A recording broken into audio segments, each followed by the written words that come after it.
Ciao a tutti. This is Prof Jo at Prof Jo Explains. We know what citizens do. They vote, they serve on juries, but do we know what makes a citizen?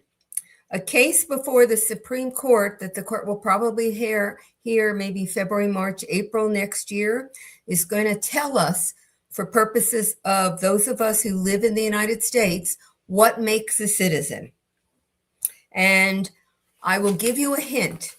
It's more complicated than you think. But most things in law are, at least I think that's what every law student would say. So let's dive right in.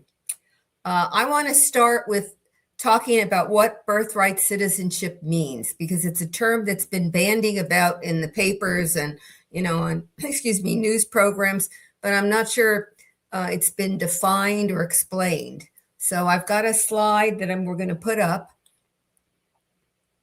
There it goes. Birthright citizenship. Okay.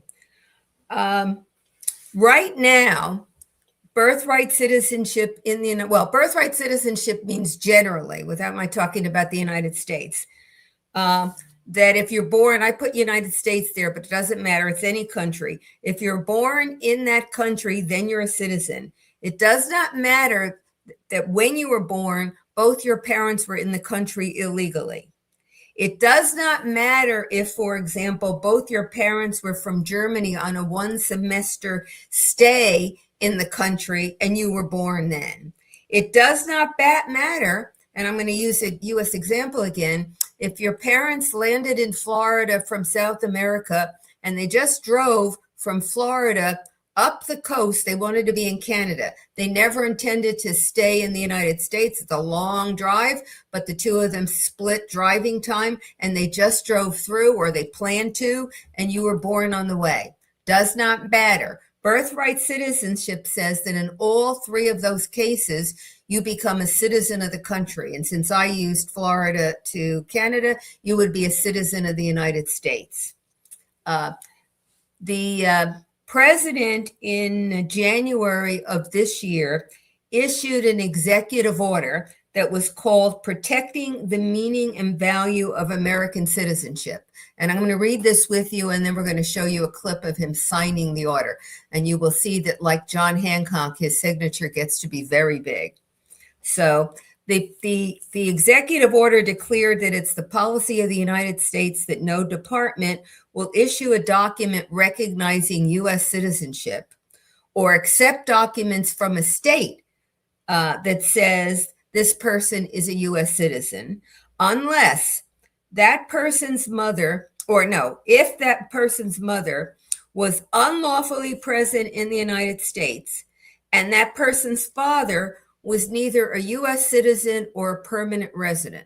So you cannot become a citizen under this executive order, even if you're born in the United States, if your mother is here illegally and your father is neither a U.S. citizen or a lawful resident. The other way that you cannot become a citizen under this order, even if you're born in the United States, if your mother's presence in the U.S. was lawful but temporary, you're on a student visa for a semester, and your father was not a U.S. citizen or lawful permanent resident when you were born. So in either of those cases, you don't become a citizen just because you're born there. So if you go back to my examples at the top, you wouldn't be a citizen if both your parents were here illegally when you were born. You wouldn't be a citizen if both your parents were here on a one-semester student visa. And you wouldn't be a citizen if your parents were driving between Florida and Canada and you happen to be born on the way.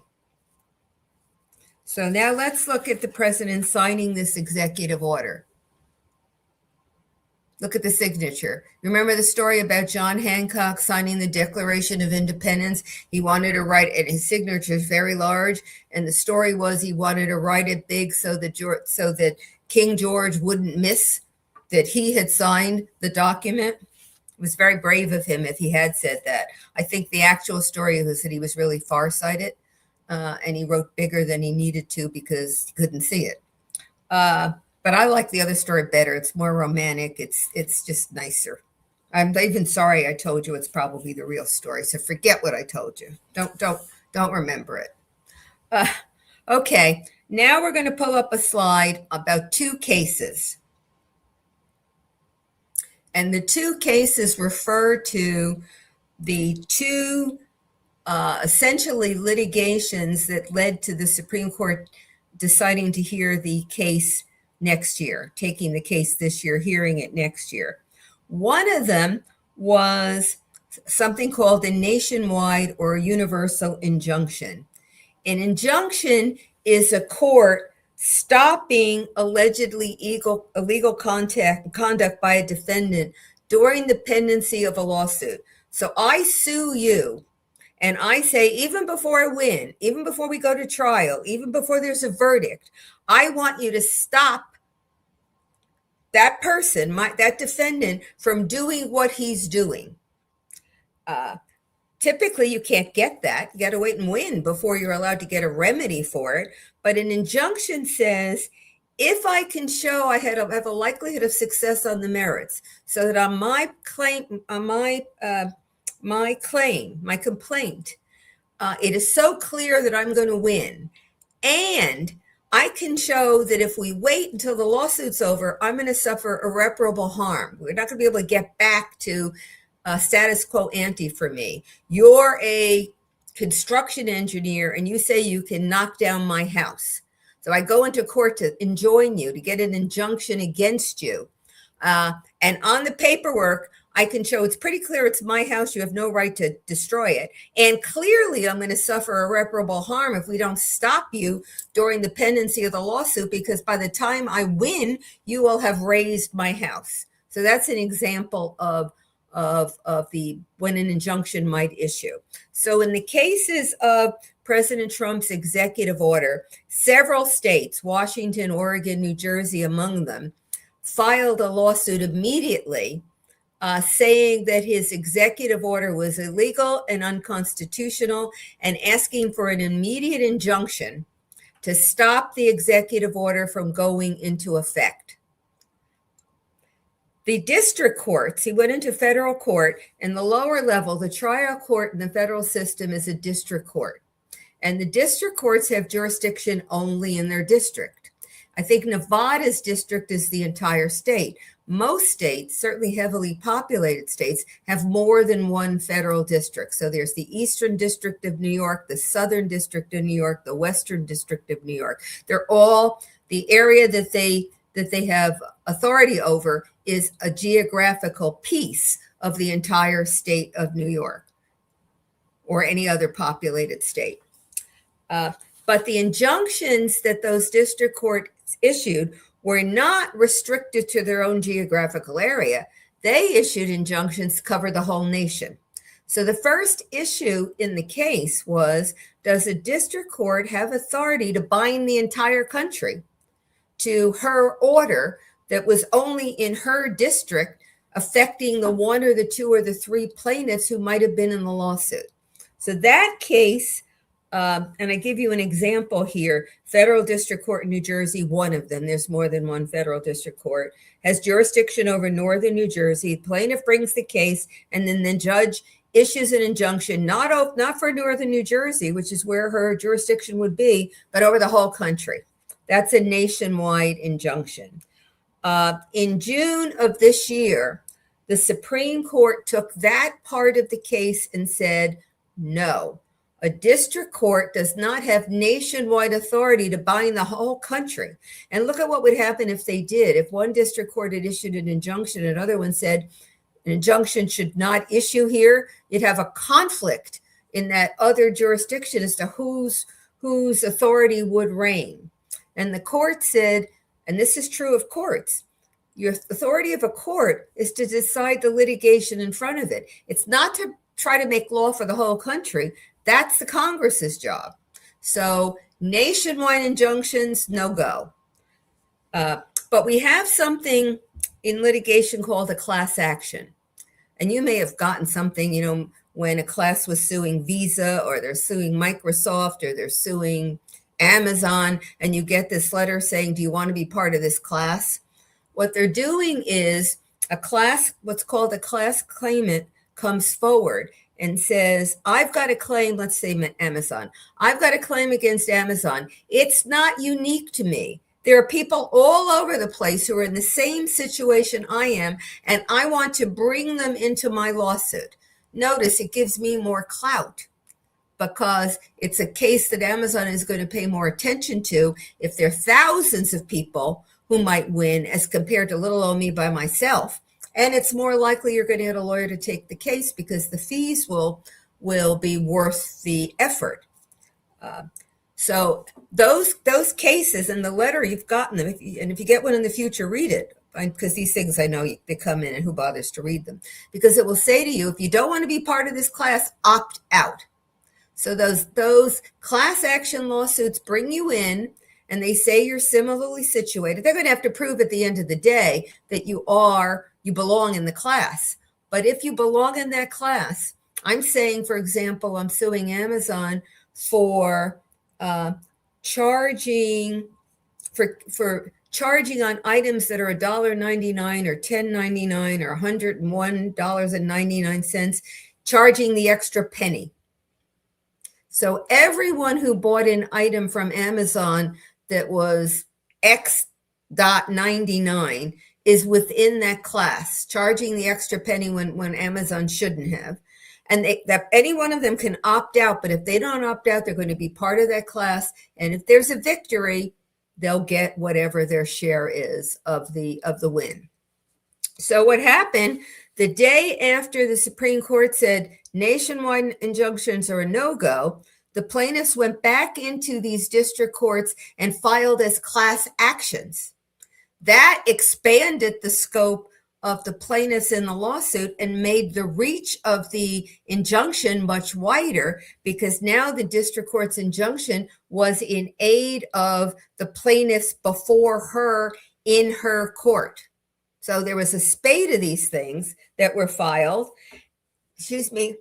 and the Supreme Court ultimately on December 5 decided to take the case and resolve whether the president's executive order is legal and whether it's constitutional to define out for birthright citizenship, or to define out certain categories that are not entitled to claim citizenship just because that individual was born in the geographical limits of the United States.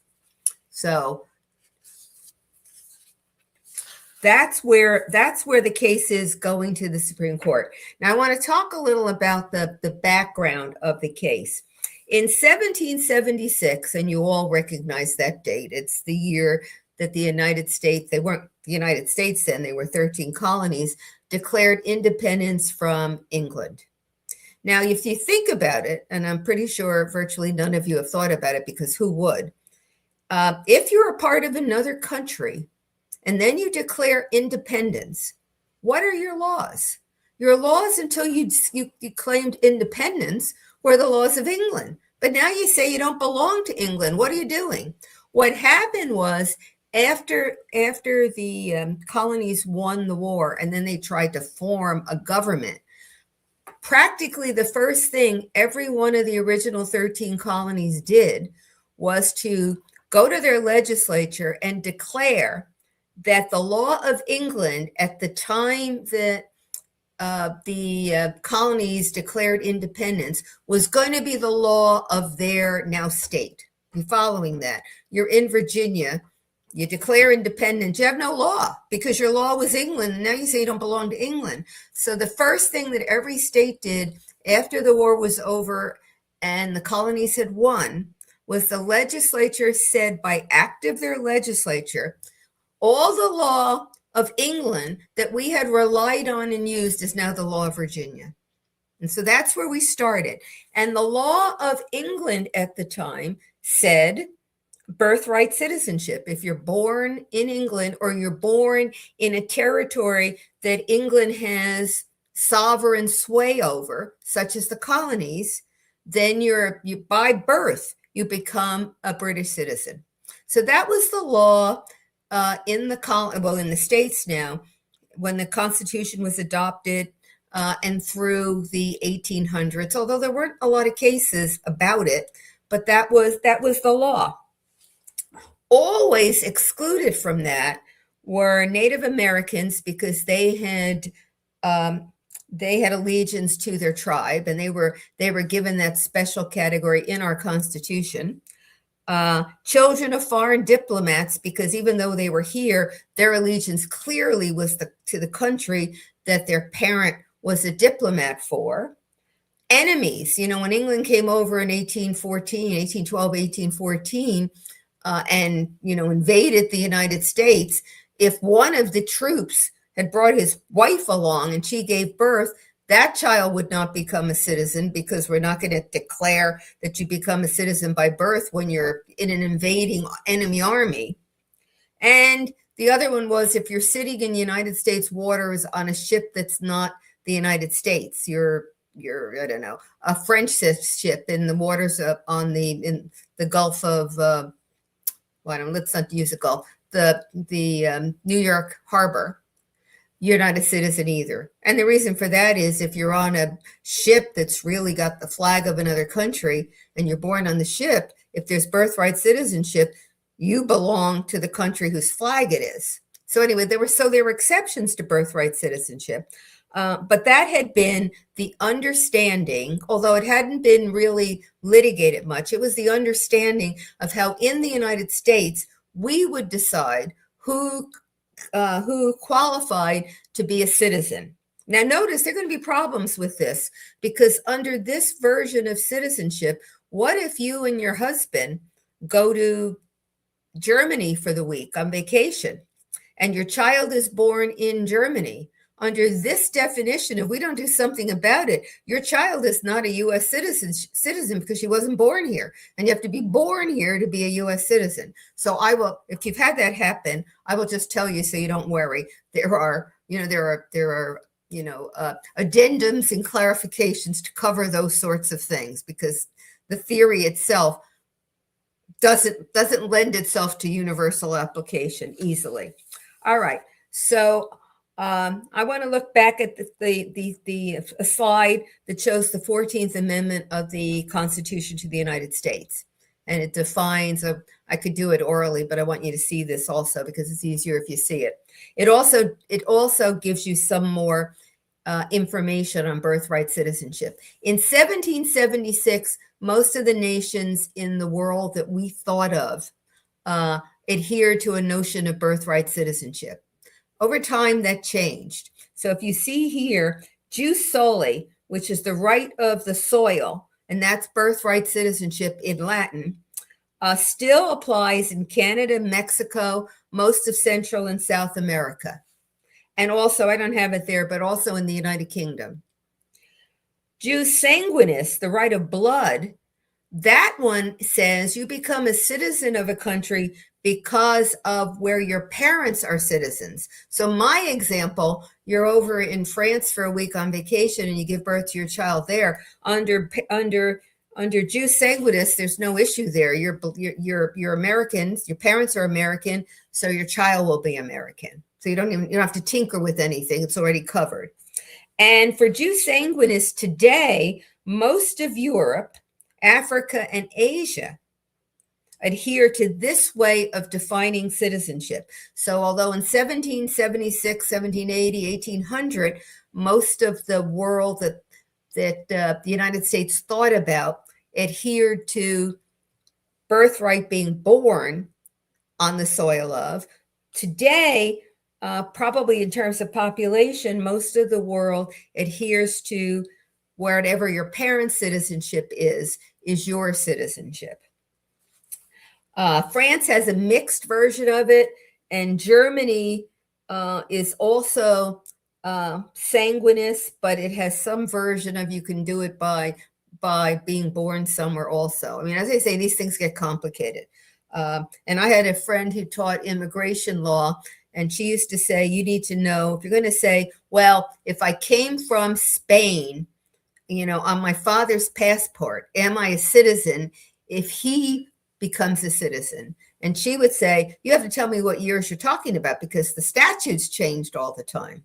So in any event, but that's the general scheme. Now, if you look at the top, the 14th Amendment to the Constitution of the United States, and you all know we fought a civil war over whether states could reign supreme when the U.S. Supreme Court or federal law said something different, and also whether any state in the United States could still maintain a slave system. Latter, very, very important, but it was bound up in states saying we have the right to declare our own course, and if we don't like it, we can leave. We signed a contract coming in, we can sign off on the contract going out. And we fought a civil war to eliminate slavery and to assert the primacy of the U.S. government, and to say to a state, you can't just walk out. You're in, you can't just walk out. So the 14th, there were civil rights amendments passed after the Civil War. They're called the Civil Rights Amendments. There were the 13th, 14th, and 15th Amendments. The big one is the 14th Amendment, and we see it all the time today. But the part that's important with regard to the 14th Amendment is all persons born or naturalized in the United States and subject to the jurisdiction thereof are citizens of the United States. So it's not enough to be born in the United States. You have to be subject to the jurisdiction of the United States. I highlighted that in red and italicized it because this is where the current argument is sitting. What does it mean to be subject to the jurisdiction of the United States? It does not mean, and everyone I think agrees, it doesn't mean that if you're in the United States, you have to obey the laws of the United States. You have to follow the traffic laws. You have to stop at a red light. You can't go over the speed limit. That doesn't mean you're subject to the jurisdiction in the sense that now, if you're born here, you're a citizen. It simply means that whether you're a citizen or not, you got to follow the regulatory laws in place. So this fair agreement on that. The question is, what then does it mean? What we have is a long history of executive and administrative action that underscores an understanding that the United States adhered to the notion of birthright citizenship. If you're born here, you're a citizen. And if you think about it, you'll see that we do adhere to it. If you want to get a passport, what do you bring? You bring your birth certificate. And that is your demonstration that you're a citizen. When you're going to get a birth certificate when you're born here, that runs to birth means citizenship. Otherwise, you couldn't use the birth certificate so easily to show that you're a U.S. citizen. Let me think if I can think of another one. There are probably other examples of this. Let me stick with that one. Let me think of another one as we go. So the 14th Amendment was adopted. As I said, it's one of the Civil War amendments. It was the corrective measures to take care of the slavery issue and to put in place protections for enslaved people who are now free citizens. 14th Amendment says free citizens now. The question is, how much more was it intended to do? And that gets back to what does it mean to be subject to the jurisdiction of the United States? So, but we have a long history, as I say, of adhering to that notion. But we also have, before I get any further, I want to put up the timeline of this, of where the case went, just so you get a sense of the amount of litigation that's gone on already. And you can see it started in January 20 when the executive order signed on January 20. The lawsuit started to be filed on January 21. And you can see that from there on out, you've got the lawsuits filed and preliminary injunctions. Those were the nationwide injunctions. Then the government said, let's get a stay because we don't think there's authority to issue a nationwide injunction. And finally, and then the Supreme Court said, you got cases all over the country. They're in New Jersey, they're in California, they're Washington, Oregon. We're consolidating them and we're going to give them one name because they're all raising the same issue. And the Supreme Court did that in April.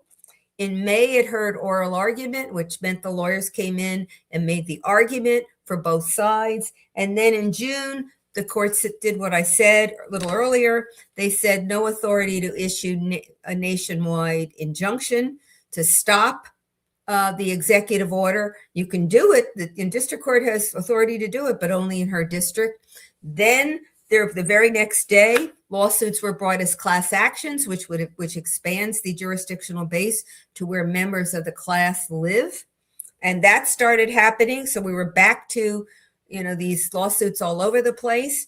And finally, the Supreme Court, you see, July 10, a nationwide class action was certified. What that means is there were so many of these lawsuits in all these district courts asking to be certified as a class. There were enough of them that finally a district court said they're all over the place. This is a nationwide class. And there's authority to do that. So then we had a nationwide class. So we're back to where we were with the nationwide injunction. The authority now is nationwide. The government asked the Supreme Court again to decide the case on the merits, which means, we know that you can enjoin, but we're not sure that they're right. Even though the district courts are saying likelihood of success on the merits, we don't think that's true. And we need a declaration, a decision from the Supreme Court as to what does it mean to be a citizen in the United States. And the Supreme Court took that case on December 5th. That's the case that will be heard next year. Okay. Now let's go to, there's another slide that I want to put up. A big case in this area, which was decided in 1898. And it's Wong Kim. And I've got the details of the case so you can read along here. Wong Kim was born in the U.S., actually in California, to Chinese citizens. When he was 21, he went to China for a temporary visit. When he came back, he was denied entry and told he was not a U.S. citizen, even though he had been born in the United States. The Supreme Court in that case underscored the notion that citizenship in the United States means being born here. It doesn't matter where your parents were born. It doesn't matter what their citizenship is. It's where you were born. And the court looked into the law that I just went by really fast. What was the law in the states after they became colonies? What was the law other places in the world that they knew of in 1780? And how has the executive branch been treating it, such as give me your birth certificate, I'm going to give you a passport, which is certainly an implicit acknowledgement that being born here is enough.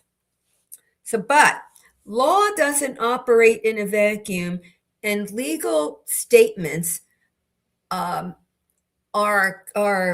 cabined or at least explained by the factual context out of which they arise.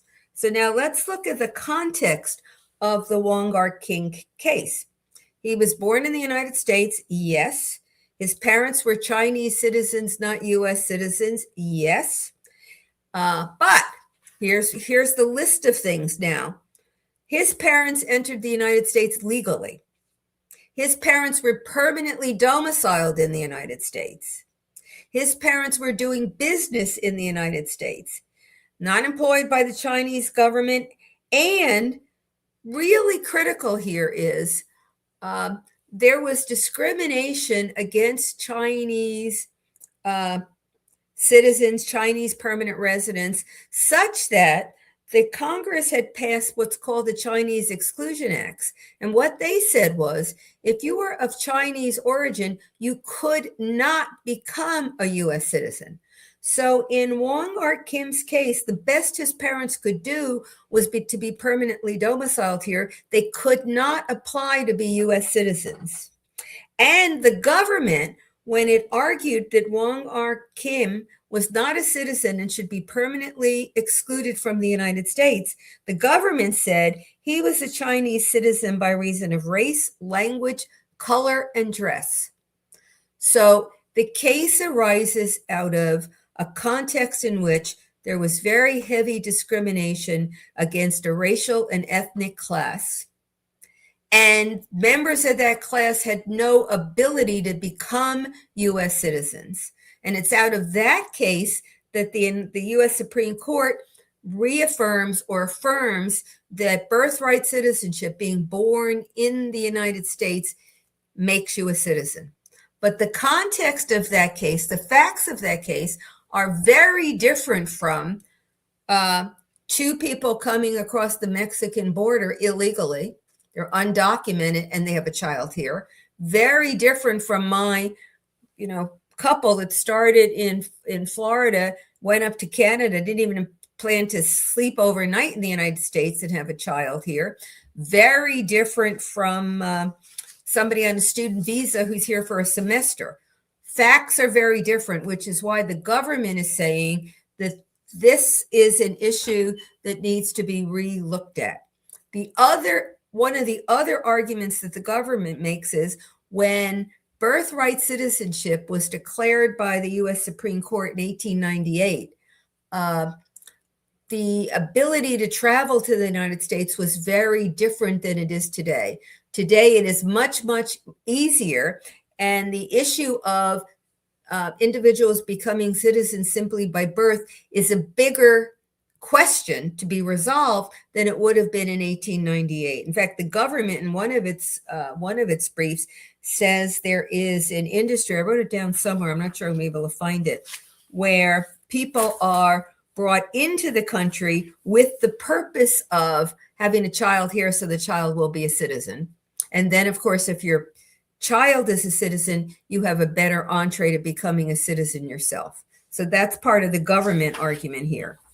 I'm going to now give you another row or line of cases, not the line that is talking directly about what does it take to become a U.S. citizen, but another line of cases that impinge on the line we're talking about.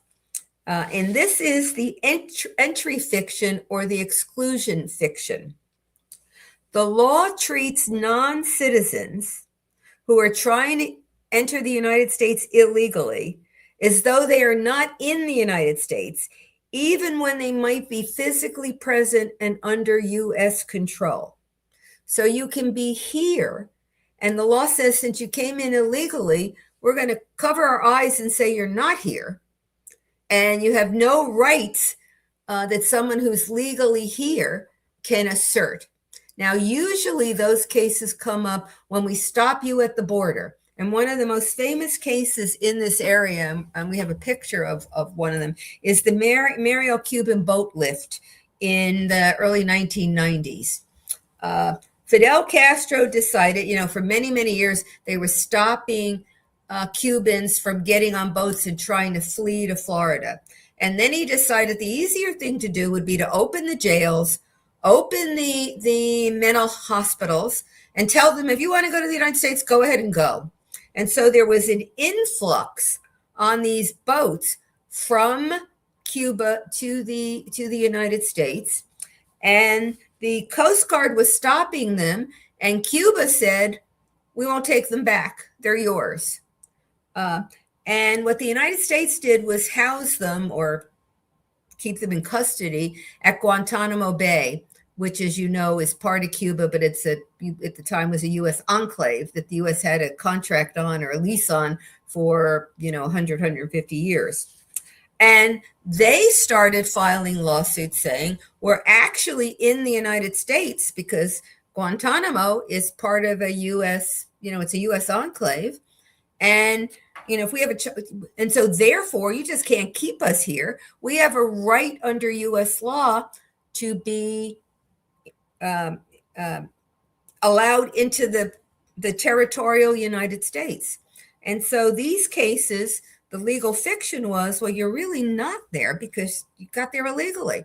So we're going to treat you as though you're still in Cuba asking to come to the United States, not as somebody who's actually under the auspices of the United States, factually. And so that's one line of cases. And the analogy that the government is making is, well, anybody who enters illegally is in the same situation. It's as though they're not here. And so we don't have to, and if they're not here, then it's impossible then for them to give birth to a child, even under the notion of if you're born in the United States, you're a citizen of the United States, because under this fiction, you're not here anyway. So I hope if there are questions about that, I'll do a little more about it, but I hope that gives you some feel for that argument. There is, in some cases, what the lower courts have said is if you manage to get in illegally, you're physically present. We'll admit it. We're not going to use that fiction. You're physically present, not legally present, but you have no right to remain. You have no right to apply for lawful immigration status. You have no right to work. There's a right to public education in your children, but no right to higher ed, no right to in-state tuition. If a state wants to do it, if the state wants to say, even though you're the child of someone who's here illegally, you can come to the university, or we will give you tuition if you meet the monetary classifications, or you meet the scholarship classification. A state can do it, but there's no right under the federal Constitution. Some of you may have heard. Now I'm going to do a little. Since I'm here, I'm going to go on a little farther out to out of the direct line to what the case before the Supreme Court is. But I just would like to give a little picture of this. Many of you have heard of DACA, the DREAM Act, and that's the Deferred Action for Childhood Arrivals. That's what the DACA stands for. They are the children of people who are not here legally, undocumented, but they've been here for a while, and were granted under that federal statute a limited lawful presence, right to work, and to renew that limited lawful presence, but no path to lawful immigration, no path to citizenship, and no path to permanent resident protection. That was the DACA Act. And that, if you follow the news at all, that's been under attack. It's still in effect, but there are limits. Some states are imposing limits on acknowledging for new children of undocumented the opportunity to qualify under the DACA Act. If you qualified, years ago, you can still keep renewing. So the DACA Act is also in the swirl of how should we be treating this issue? And of course, this is an issue with regard to immigration and illegal immigration and what citizenship rights are. That's not unique to the United States. It's happening, all over Western Europe at least. Okay, so that's where we are. And I had, if I can find it, some numbers, because a lot of the lawsuits have been filed by states, and they provided some numbers to show that they had a right to sue, because I don't want to go into this. They provided numbers that they had a right to sue. And so a couple of the states said that if the children of undocumented aliens are not treated as citizens because they were born here, then the state said they're going to lose Medicaid funding because they'd have to pick up the costs. The federal government wouldn't do it anymore. Remember, they can do under state law, they can do it voluntarily. The question is whether the federal government has to acknowledge, support what they're doing. And Washington state estimated that if the executive order was upheld as constitutional, it would lose $6.9 million a year because it would not get the federal funding to assist with the Medicaid payments to the children who were born here in the United States and had been considered to be U.S. citizens because of the way the law had treated them. Oregon estimated that there would be a loss of $3.4 million in foster care reimbursement if only 45 children in the state were no longer eligible because they would no longer be considered citizens. And the states also argued about barriers to health care, barriers to food assistance programs. So they were talking about not simply the money issues they were facing, but the human resource and their obligation to take care of people who are in their state. So they were raising all this. So it's not a small issue with regard to how this is going to be resolved. And precedent, is a big deal. You don't just, the court just doesn't turn around and say, well, the case was in 1898. A lot of things have changed since then. Circumstances are different. The ability to come to the United States is, maybe exponentially greater. And so what we said more than 100 years ago no longer applies. We need to take another look. But it's a big deal to do it. Precedent has weight. We just don't do that willy-nilly. But we have overturned longstanding precedent in the past. It's not as though this would be the first time.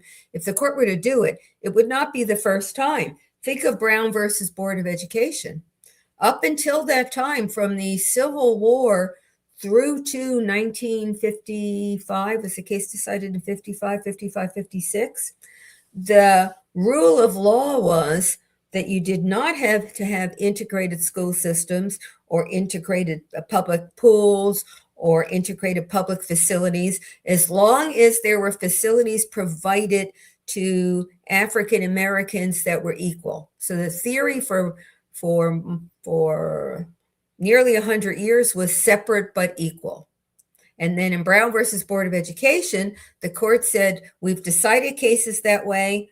There were several that were decided. We're overturning all that precedent and saying separate but equal is not constitutional under the 14th Amendment. So gone. The Marriage Equality Act, lots of cases before that described marriages between a man and a woman. Court said, we're looking at it from the eyes of 2000, what would the case been, 2018, 2017? And we look at how the rest of the world treats it today, and we think we're going to approach the language with the viewpoint of somebody in the 21st century and not the viewpoint of somebody in the 20th century. Another example that's not maybe fraught with political overtones, and I'm not trying to be political here at all. I mean, I don't, how people argue it, which side they think is the right side is your business, not mine. What I'm trying to do really is just give you a picture of how the arguments work and what the landscape is, in part because, and now I am going to digress for a minute, in part because I am constantly unhappy with the way the media talks about the U.S. Supreme Court.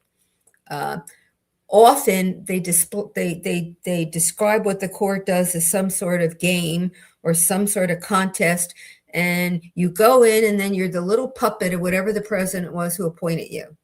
And maybe you ask the president, and usually the media doesn't suggest that, but there are certainly implications that what the president wants and you're the little puppet who does what the president decides.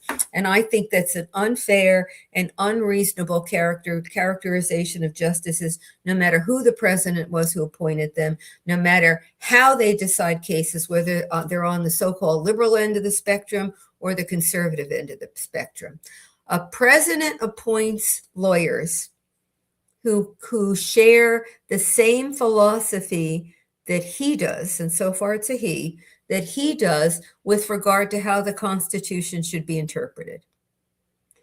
So it's not unusual, and in fact, you would expect it to be predictable that if I'm the president and I've got a view that the Constitution should be construed narrowly and closely in line with the original intent of the framers, then I'm going to appoint people to the courts who adhere to my view, and they're going to then decide cases not because I've got a string and I'm the puppeteer, but because that's their judicial philosophy. And I really hate it when the media makes it seem as though judges on courts are either puppets or they're thoughtless. I think, any group has some people in it who are unethical, who are, maybe bad people, who maybe are not the brightest people in the world, any group. But by and large, judges try to do their job well and fairly. They make mistakes the way the rest of us do, and judges do not adhere to the same judicial philosophy, but that's the way the Constitution, particularly the Constitution, operates. Some of us believe that you look at the language of the Constitution, you look at how it was interpreted in 1800, and you adhere closely to that interpretation. If there need to be changes, get a constitutional amendment.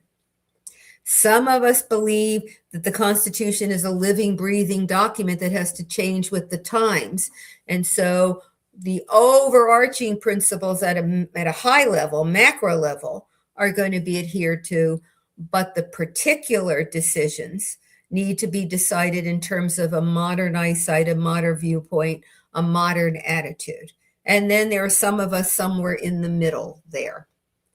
As to how it should be done. There is no right answer. The Supreme Court of the United States is not last because it's right. It's right because it's last. Somebody has to be last, otherwise you're going to litigate forever. We could say it should be the president. We could say it should be the Congress. We have decided it's the court. So the court is right because it's last, not because necessarily every single time we agree, or necessarily that, it's got a thoughtful decision. And later courts sometimes disagree with what earlier courts have said. But it's the best system that you can do in a world where we don't get to perfect, and we have to have a final answer somewhere, sometime, somehow. So that's my aside here. To get back to this, another example I want to give you, which I think in some ways may be the easiest to see. The Fourth Amendment prohibits unreasonable searches and seizures, and it talks about property, persons, and effects. It clearly is talking about tangible things. It is not talking about conversation. It doesn't read that way. It reads in terms of, I take your purse, I invade your house, I pat down your body. It's not talking about conversation. And in fact, another part of the Fourth Amendment talks about, if I'm going to search, I need to give you advance warning of what and particularly describe what I'm looking for. Well, if you're talking about a conversation that hasn't happened, it's not easy always to particularly describe what I'm looking for. And it would be, a nugatory gesture if I tell you, tomorrow, I'm going to tap your phone. And the reason is I want to find evidence that you're engaged in an illegal loan shark scheme. Guess what? They're not going to say anything on the phone tomorrow with that information. So the court, there had been cases saying you got to cover wiretapping, you've got to cover electronic surveillance. And the framers, they didn't know clearly they didn't know about electronic surveillance. They didn't know about telephones. They certainly know about eavesdropping. Eavesdropping meant, going under the eaves of the window and listening. If they wanted to cover that sort of thing, they could have covered that sort of thing. They didn't. Ultimately, the court said, well, we look at the Fourth Amendment with a modern eye, and we're going to cover electronic surveillance under the umbrella of the Fourth Amendment. And so we now have electronic surveillance under the Fourth Amendment. For many years we didn't. There were court cases that said no. And then the court decided to change its mind. So it's not unheard of for the court to say there's a long line of precedent, there's a long history of behavior consistent with that precedent, but we're taking a new look and we're going to overrule all of it today. It's hard to do, not likely. If you were to ask me how I thought the court will come out on the Birthright Citizenship case, whether they will uphold the view that the president embodies in the executive order, I would say on balance, no, because precedent does matter, and the court doesn't willy-nilly change something, particularly when there have been behaviors in line with it for so long. But would I say it's impossible, it's inconceivable? No, I wouldn't say that either. Nor would I say that if the court does decide that way, somehow it's marching to President Trump's orders and doing a thoughtless thing that is clearly unconstitutional, there's no way you can make an argument or come to a different conclusion. So that's my, sort of run through of the birthright citizenship issue, which you're going to see in the news and everything coming, in the early spring. And as I say, how you decide which way it should balance out, you've got to make that decision as a citizen for yourself. But I do think it's helpful to see what both sides' arguments are in coming to a decision, in part because then we understand each other a little better and are not necessarily always calling each other names, which I also don't like these days. But now I'm moralizing, and I apologize. I shouldn't do that. So are there questions out here that somebody? Yeah, I think it's eaves of a home. If you're going to ask me twice, Maestro, I'd have to go look, but I think it's the eaves of the home that the term comes from.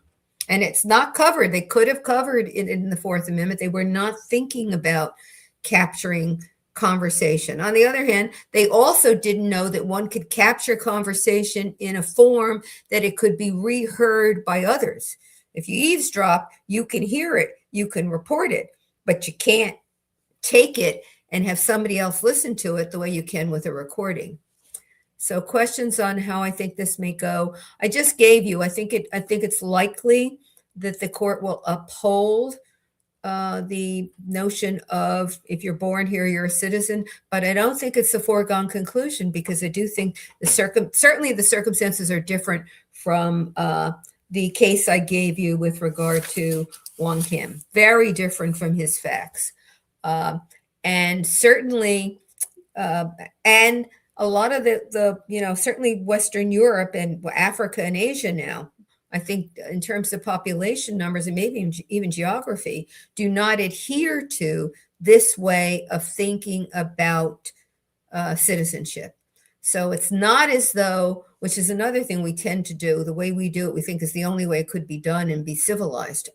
It's not as though there are a lot of civilized countries in this world that have a different view of how to define what it means to be a citizen.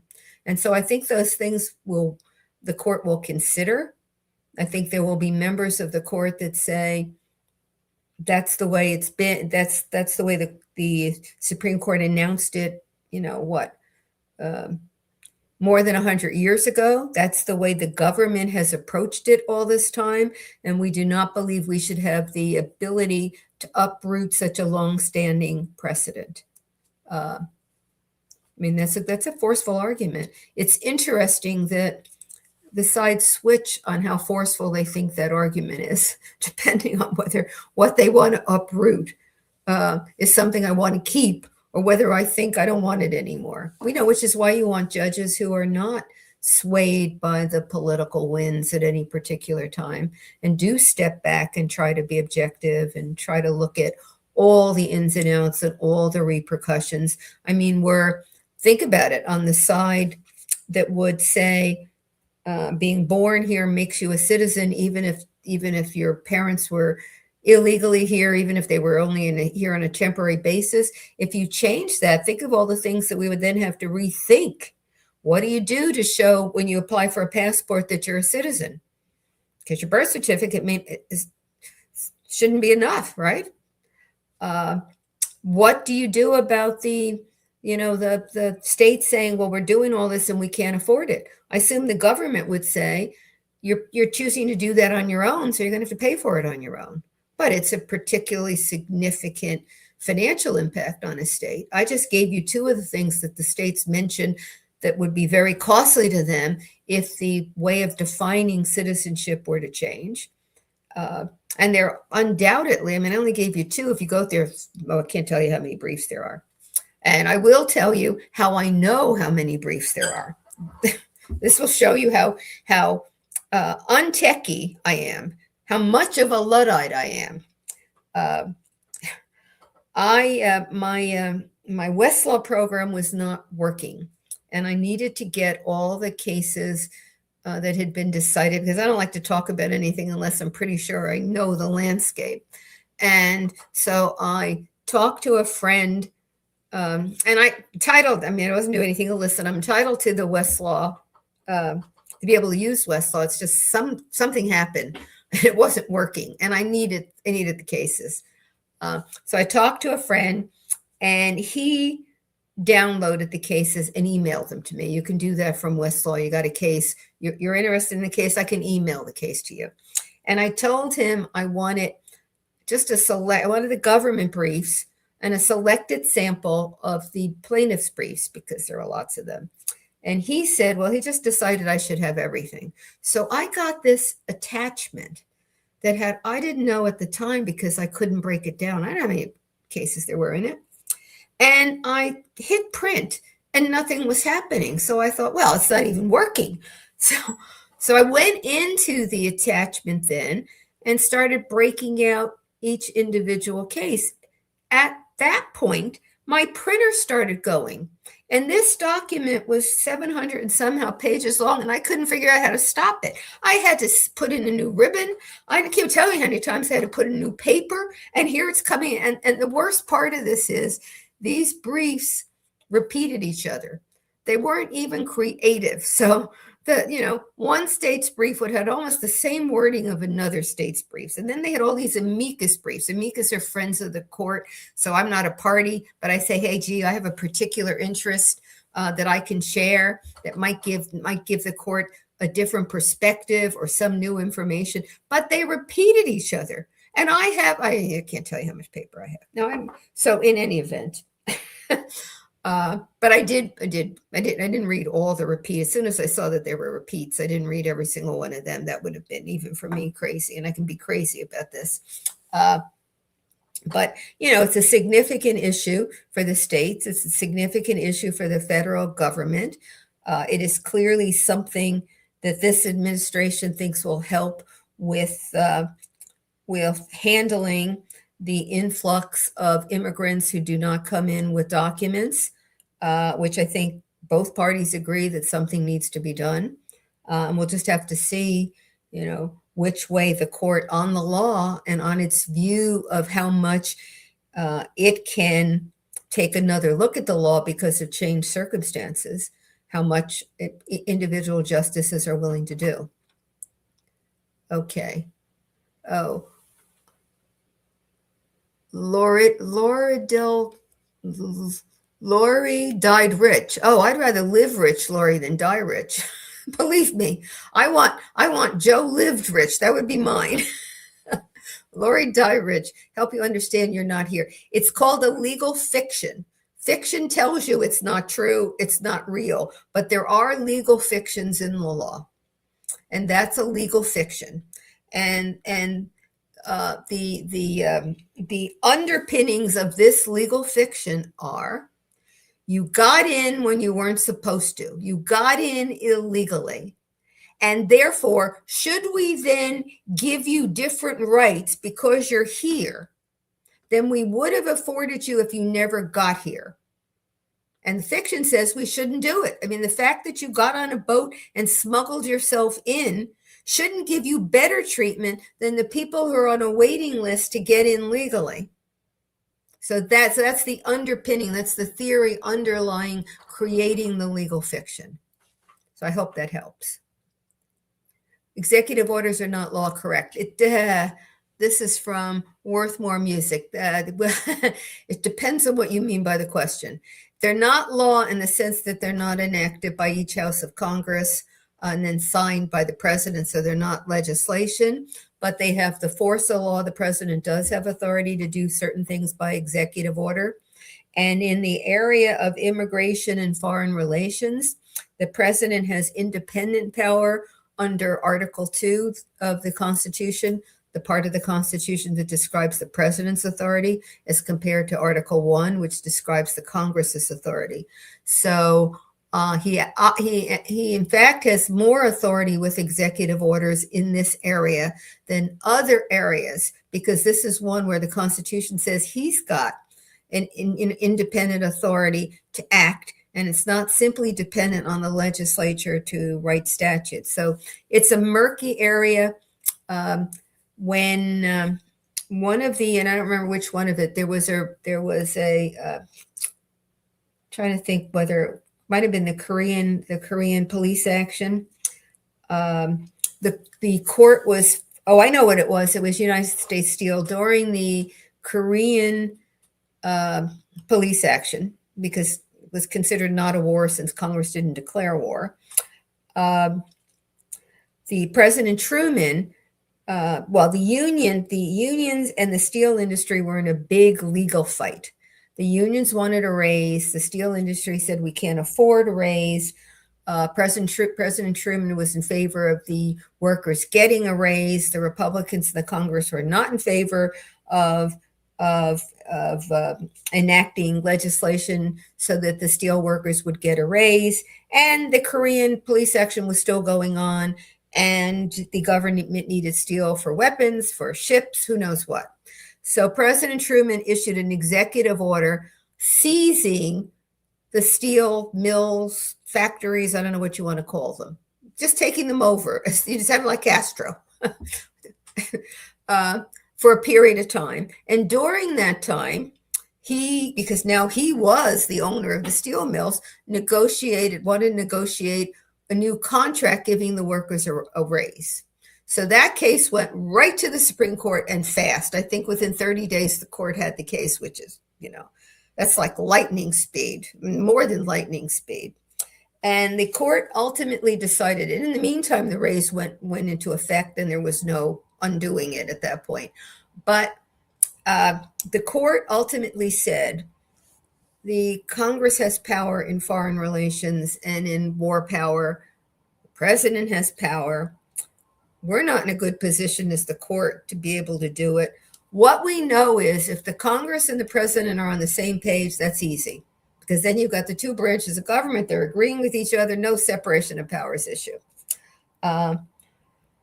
If, one has done something and one is silent, we're going to assume that the silence means they agree.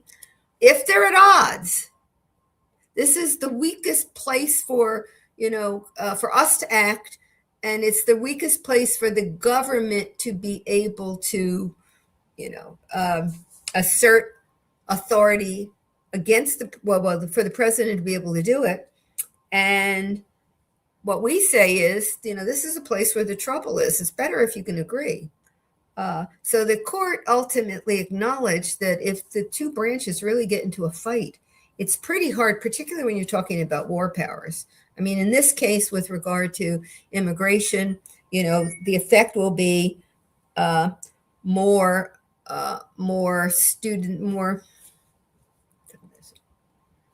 Oh, I've been on. Okay, the effect will be more.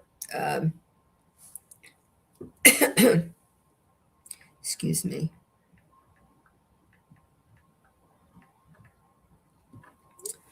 I lost my train of thought. I was supposed to order dinner in, and I forgot to do it. And people are trying to pick it up, and I haven't ordered it yet. So bad me. I lost my train of thought there. So if I was answering a question, please ask it again. Do I think the issue of birthright citizenship for children of individuals will ever be clarified to mean they were never citizens? That's what the Supreme Court is going to decide. It can decide they are not citizens, but we're not going to go back and undo. It can decide if there's authority in the Congress to define it either way. And until the Congress defines it, we're going to go with what the status quo is. Or it can say, we know enough to say that our prior precedent needs to be overruled. And I don't know which way they'll come out. So that's it on this. Thank you, those who have provided memberships. I really agree. I'm going to have to dash because I have to pay for this order, and I haven't even ordered it. And so I am going to have to go. I apologize for rushing out, but I hope I gave you a good enough picture. If you've got questions, catch me on. Oh, sorry. The name is Diedrich. So you weren't trying to say died rich. My bad. It looked like died rich to me, though. I thought you were, because a lot of these names are kind of cute and fun. But so you agree with me, better to live rich, Ms. or Mr. Diedrich. Okay. If you've got questions, would you put them on Facebook or send me a question on Ask Prof Jo, and I will try to get to it and answer it. So Ciao, everybody. And I will see you. I'm doing a show on Tuesday. I don't know who the guests will be yet, and I promise I won't have promised to buy food for people and have to run to get the order done. So thank you. Goodbye.